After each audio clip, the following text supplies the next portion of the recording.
So, if you didn't know, there's this fascinating study out there because if you didn't know, dogs have been, domesticated for over 15,000 years, right? So, as long as our, dogs have been by our side, there are so many myths out there about dog training, the different methods and things like that. And so, what I want to do today is debunk some of those myths so you're not lost and thinking, which dog training method is correct. My name is Pamela Brown with Down for Paws Dog Training. We provide simple solutions for busy families to transform your dog's behavior with ease. So let's just jump right into it. So the first myth is that the old dogs can't learn new tricks, which is completely a myth. If you think about it, no matter the dog's age, breed, dogs are capable of learning all throughout their lives. If we think about it, that's like saying, we only can learn up to the age of like 5 years old or 21, and that's it. So, our dogs definitely can learn at any stage in their life. So, for instance, my dog, my oldest dog, like it's my kid, my oldest dog, Pal, right? He's 7 years old, completely smart, a rescue. I'm teaching him at the age of 7 to use buttons to speak. And so now he knows how to go over and, press the button to say eat and things like that. So never discount the older dogs. Dogs are always trainable. With the exceptions of a few behaviors, if they have reactivity, it's been going on for too long, then yes, they can be trained, but essentially, will they be 100%? You know, to the point where they're not going to be not reactive at the age of 7, maybe not. So, but the point being is that old dogs can learn new tricks. Myth number two, punishment based training is the most effective dog training method. Let's talk about this one because many people mistakenly think that stern discipline and harsh discipline are the only ways to train a dog effectively. But in reality, positive reinforcement works wonders. That's like saying, hey, I always say, for example, positive reinforcement trainers, we get so much slack about treats, right?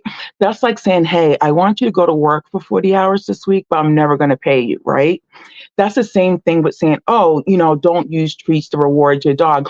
Of course we use treats. It's not that we use treats all the time. We do fade them out and use other things.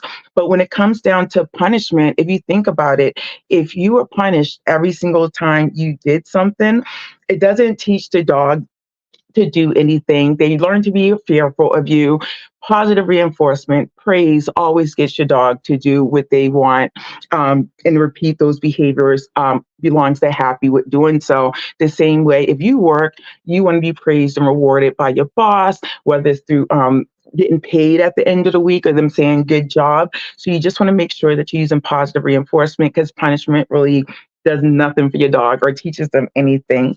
The third myth, dogs should follow commands out of fear. So let's talk about this. Dogs are loyal companions who deserve like respect. Like dogs will be with you by your side no matter what. Fear is not a technique to instill for training. Again, positive reinforcements, fear-based training can lead to those undesirable behaviors. They can become fearful, they can shut down, they can start to become reactive, lunge, bark. There's a whole set of issues that can come along with a fearful dog. So going about training your dog through fear is not the way to go. Positive reinforcement. Myth number four, you only need to train your dog for short periods. Let's definitely talk about that one. When I go into homes for private dog training, ideally, I think there's a misconception of, okay, come in, train my dog, that's it. But I always am mindful to talk to families about being consistent and continuing on with your dog's training, even after training. One thing I do specialize in is making sure that when you are training your dog, it doesn't feel like homework.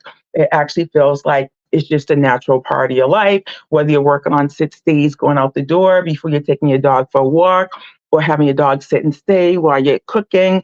So definitely continuing training ongoing is going to be ideal for your dog. When you talk about short periods of training, when you're training with your dog, I always say 5 to 15 minutes. Make it short, make it fun. 5 to 15 minute short minute spurts. You don't want to go any longer than that. You just want to be consistent in the short, consistent training. But to maintain that consistency in training, you definitely want to be sure to continue beyond that. So, those are some of the common myths that need to be debunked that I hear a lot in the dog training industry. So, just to go through them, old dogs can learn new tricks. Myth number two, punishment based training is most effective, which is not, you just want to use positive reinforcement and think you want to be positive reinforced as well. Myth number three, dogs should follow commands out of fear, which is not true. Myth number four, you only need to train dogs for short periods of time. You absolutely want to make sure that you continue on with the training after someone like myself leaves a training session and complete the training package, or whether you're doing it on your own. So, I hope that has given you a clearer insight into debunking those myths about dog training. If you have any questions, drop them in the comments. You can always find me on all the social media platforms at Down for Paws Dog Training. If you do listen to podcasts, you can find me on Spotify, Stitcher, Apple at Positive Dog Training Combos. Other than that, I will see you next week with another great topic. Bye.